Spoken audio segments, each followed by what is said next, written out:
This is the Nintendo Players UK podcast, episode 21, a special for Mental Health Awareness Week. Today I want to introduce my guest, Sky. Sky, would you like to introduce yourself properly? Yeah, absolutely. Thank you so much for having me. So my name is Sky Tunley Stainton. I use they, them pronouns, and I'm the head of programs at Safe in Our World. For those who might not be aware, Safe in Our World is a mental health charity that is specifically dedicated to the video games industry and the communities that it serves. So we work with the people who make games in ways to support them in implementing better workplace wellbeing practices. And we also work with the people who play games to help them better connect with their own well-being, put in place strategies to maintain their well-being and good mental health, and also to raise awareness and eliminate the stigma surrounding mental health. My role as head of programs is primarily looking at some of those bigger activations that we do. So things like our free industry program called Level Up Mental Health, where we provide a lot of the resources that I mentioned. But I also run all of our training initiatives, often which they are available globally and completely for free. So you can find all of those on our website and a whole bunch of other different bits and pieces as well. But those are the main ones. Cool. I should probably say who I am as well. I'm Jen. I'm the host of this podcast. I'm founder of Nintendo North Wales and also the main head admin of Nintendo Players UK. So today we're talking about Mental Health Awareness Week because it is Mental Health Awareness Week this week, and the theme for this is take action. So what have you got to say about Yeah, I think it's a really good theme in my opinion, because one of the things that we try to do as a charity is provide practical tools and provide things that people can actually do. I think that culturally we are getting better at having conversations surrounding mental health, particularly some of the topics where more people might have personal experience, things like anxiety and depression. Obviously, there is still stigma and there is still a ways to go when it comes to awareness and the conversations that we're having. But I think that oftentimes that's kind of where the stopping block is. Like a lot of people will think that talking about it is enough, or they'll think that talking about it maybe once is enough. If it's, a company or an educational institution or something, they might do some work around Mental Health Week or World Mental Health Day, which is in October. Um, and then the conversation just kind of dies down. So I think being able to look at ways that you can actually take action and the practical stuff that you can implement that will hopefully serve you for a longer period of time is really cool. Um, some of the things that we offer through our website, safeinourworld.org, in addition to general information around different mental health topics are free downloadable toolkits. We have a lot of different types of those. One of them is aimed for community managers, moderators, people who deal with community teams, and looks at practical tools for how you can build resilience and set boundaries in that role where it's quite difficult to have boundaries. Another is something that we worked on with Ubisoft recently called the Good Game Playbook, which looks at online toxicity and online safety. Another that we worked on with Niantic a couple years back focuses on real world community play, so games like Pokemon Go, Monster Hunter Now, Pikmin Bloom, etc. And how you can be a positive member of the community with that. And all of these different things include examples and sort of things that you can implement immediately. I think that's a really good thing that people can think about this week with the theme of take action is what can I do now, whether that's something small or something big. Is it just taking the time to better identify where I'm at, like doing a bit of a self check-in and thinking about where your mental health is and then making a plan to maybe put some time aside to practice self-care. Maybe you need to speak to someone. Um, just what can you do about it? If it's something bigger, maybe there's an initiative that you can start. Maybe you can check in with people that you know through work or through friendships. Um, but yeah, I think that focusing on the practical is a really, really good step in the right direction. Yeah, so you mentioned like Pokemon Go and Pikmin Bloom. I remember the Pokemon Go craze in 2016 because I led some of the walks up in my local area, and it really was about getting people together for a like-minded cause. And Yeah. some of my members still play that game, but I had to stop because my Pokestop was too far away. Yeah, I've still been playing it on and off since 2016 as well. But I think that yeah, I think that was a really special game that came at kind of just the right time, but really helped open people's eyes to the fact that actually going out for a walk can be really good for your mental health. But it's also, I think, especially for people who struggle with mental illnesses like anxiety and things like that, mental health conditions. Um, Having a game to use as the inciting factor for engaging in a community can be really valuable. I Yeah. speak from experience whereby playing games like Pokemon Go got me to speak to people that I would never approach a stranger or engage with a Yeah, stranger same. in real life under any other context. But if we had to do a raid together, then it gives you that it removes that barrier. It gives you like the thing to start the conversation so that the onus isn't all on you. Yeah, I remember a big community event for Pokemon Go. I can't remember which year. I think it was 2017, and everyone gathered on a roundabout in Chester. It was really random, but there were so many people just going for this legendary Pokemon. And everyone was a friendly face as well, which is really rare in that kind of environment. You've got a city centre and everyone's kind of talking to each other, and no one's an enemy, no one's hostile, everyone's friendly, and there's a real community feel to that, which is very valuable, I think. Yeah, yeah, definitely. And I think even, extending to communities like this one and looking at ways that you can highlight the power it's done to do good. I'm sure that there are innumerable stories of people making lasting friendships through your community or being able to like get outside their comfort zone and meet people. And that's a really good, tangible thing that you can focus on when it comes to, taking action for mental health is like you're building this thing that's real. It's a hub of Yeah. people. Um, and that's like a massive lifeline for a lot of folks, like whether they're engaging online or in person. I think that being able to engage in communities like that when we do live in a world where it's a little bit harder to just walk outside and make a friend is really important. Yeah, and obviously as Nintendo North Wales, we do meet monthly in person, and that Exactly. community feel is really valuable. We claim to have changed people's lives, but people who come to the events actually say we've changed their lives. They've made friends when they felt lonely at home, and they ventured out and found people who were like-minded with them, and they could play games with, they could talk to, and they keep coming back. And it's got to the point now where the members of our events are so excited for the next event, they started counting down the days to the next event. And it's Oh, that's wonderful to awesome. see that we Yeah. brought that energy into the community together. And it's important to be inclusive in that as well, Mm. because it's quite common for community members of gaming communities to be on the spectrum as well.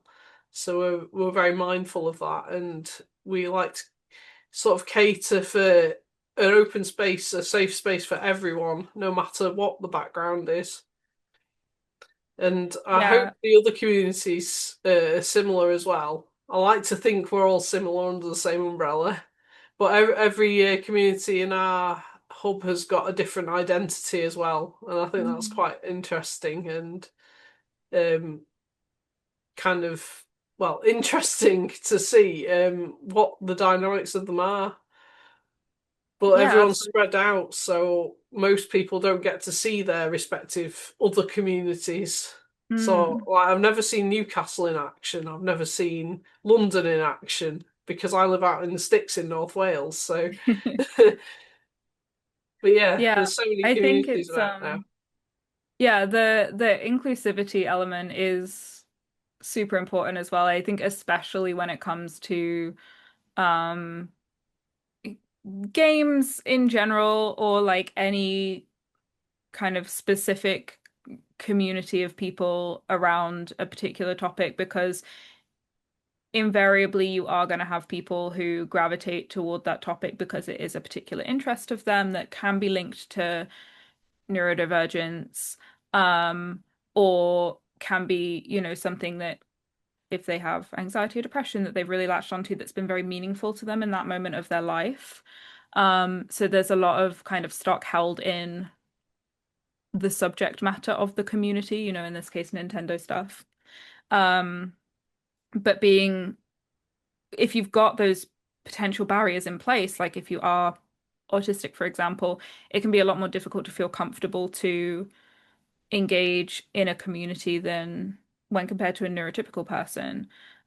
So being able to, yeah, highlight them as like inclusive, maybe sensory friendly, like calming environments is really important. And another practical thing that people can do is when you're organizing meetups and stuff like that is think about, you know, do I want to host this in a really loud pub that has a lot of smells and Yeah. might have alcohol that isn't suitable for like everyone to be around and blah blah blah? Or do I look at a different type of venue that might be more accessible to other people? And that's something that That was our very first event in a noisy pub with the alcohol, and it didn't go well. But we learned because we're 14 this year, so we've been going oh quite a wow. long time, and we've learned through our mistakes. So we've refined it, so it's the best it can be now. And it Yeah. shows with how much the members enjoy our events. And we're structured as well, so we always have like a schedule we put up the day before so they know Nice. what to expect, because some neurodivergent people appreciate the structure and knowing what to expect and the routine of having a schedule as well. Because I'm Yeah, absolutely. neurodivergent myself, so I appreciate the structure. Yeah. I mean, same. I am as well. And yeah, I do think that's a really big part of it. And I also think that what you were saying about learning from your mistakes is really cool to hear because a lot of people are um afraid or they wouldn't be so willing to admit that they've made a mistake, but that's like a really fundamental part of being able to improve, is assessing how you're doing, what's going well, what isn't going well, and being able to make changes based on that. So that's a very healthy attitude to have. And I think, in terms of being able to trust a community and trust anything, one of the fundamental building blocks is honesty and openness and communication. Mm, And that does extend to owning up and saying, oh, like we could have done this better, or we made a mistake here. This is what we're going to do differently. And that's something that I think a lot of people in general, companies, communities, whatever, really struggle with. But you're going to trust a community so much more if they're able to admit where things haven't worked well and then say, this is what we're going to do instead now, rather than if they were to brush everything under the rug. yeah. So, in one point of taking action over the years is the self-awareness of the community and how we can better ourselves. We're always looking to better ourselves. Um, Absolutely. but yeah, at 14 years old, we should know better. We're the best we can be at the moment, I think. So it's all about getting visible now and encouraging the younger generation to come to us. So Yeah. taking action on that side by being in a venue where people can walk across and find us that way, because we're not very out there and we're a very valuable community for people to feel included in, hmm but they got to be able to find us as well. So Yeah, well, exactly. I mean, that's kind of the same ethos that we have with like our Level Up program, for example, is the whole purpose of that is to remove as many barriers as possible for companies to yeah. implement mental health support. So, one of the biggest barriers is that they can't afford to implement mental health support. Our program is free. We're offering that stuff for free. Another barrier is that they don't have time to go looking for and researching mental health to look at what they need to implement. So we've kind of done that for them, and we have this whole like portal on our website with resources that are just available to them. And so we're trying to take each of those barriers and kind of jump that hurdle, um, and make it as easy as possible for people to engage. And I think that's, when it comes to growing a community and trying to reach people, it is about just figuring out what those barriers are and what you can put in place to make it as easy as possible for people to engage. I think especially if you're dealing with people who maybe have struggles with their mental health, or they have mental illness, or they're neurodivergent, those barriers can be, there can be even more barriers to accessing things like communities that will benefit your well-being, because unfortunately, when you are not doing so well with your mental health, you are the least equipped to, do the Yeah. research and help yourself, but you need to do it the most. So Yeah. making it like as easy as possible is just so helpful ultimately to Yeah. anyone who's, looking for an avenue for support. And of course, Nintendo communities, we are across the UK, but we're missing a few areas. So if you're in an area where you haven't got a local Nintendo community to join, Mm. you can consider making one yourself because that'd be a good way to take action. But if you're on your own and you're nervous, you can always get in touch with Nintendo Players UK, the main hub, and ask for help because Mm. we might have someone in a neighbouring area who can help you set up. We might have someone in your area who's waiting for someone else to come along to help you set up. There's always help there, but we need people out there to take action. Yeah. And it does take dedication and commitment if you really want to do it. But as I say, we're 14 years old and I started it in the pits of anxiety. I was very anxious. I had an anxiety disorder when I set mine up. But my masking game was so good, I managed to pull it off. So, yeah, even if you're anxious about it, it's worth starting because without taking action, you've got nothing. You can't make progress unless you take action in the first place.